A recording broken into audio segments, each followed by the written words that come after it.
Hello friends, in the video of the First Anglo-Afghan War, we had seen that to avenge the humiliation that the British East India Company had to face by the Afghans, the British East India Company's Governor-General Ellen Brough attacked Afghanistan once again in September 1842 and occupied Kabul.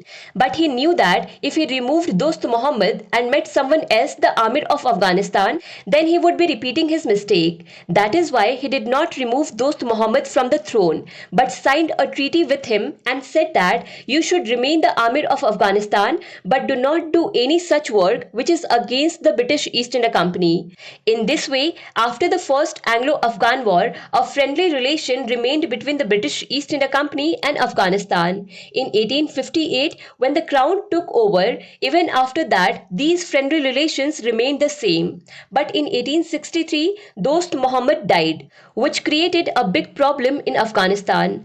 Dost Muhammad had 16 wives, 25 daughters, and 27 sons. In such a situation, a brawl broke out as to who would become the Amir of Afghanistan now, and this was a great opportunity for the British government because by taking advantage of similar opportunities, they had occupied many big states of India. So this was the opportunity when they would interfere in Afghanistan as well and capture it.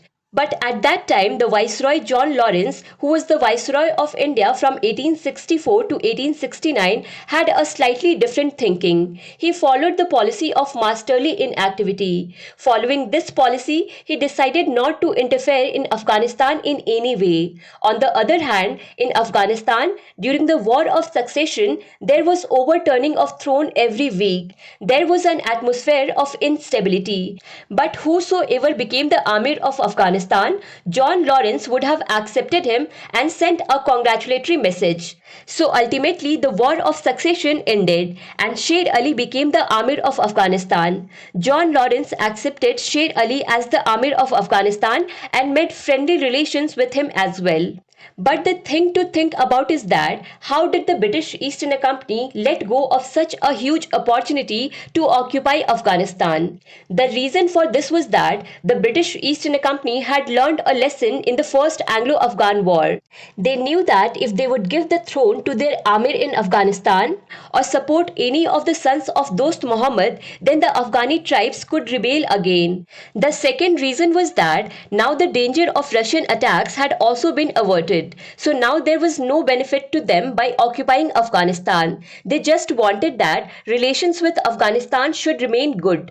The British government followed this policy of masterly inactivity from 1864 to 1876, and this policy was followed not only by John Lawrence but also by Lord Mayo and after him Lord Northbrook.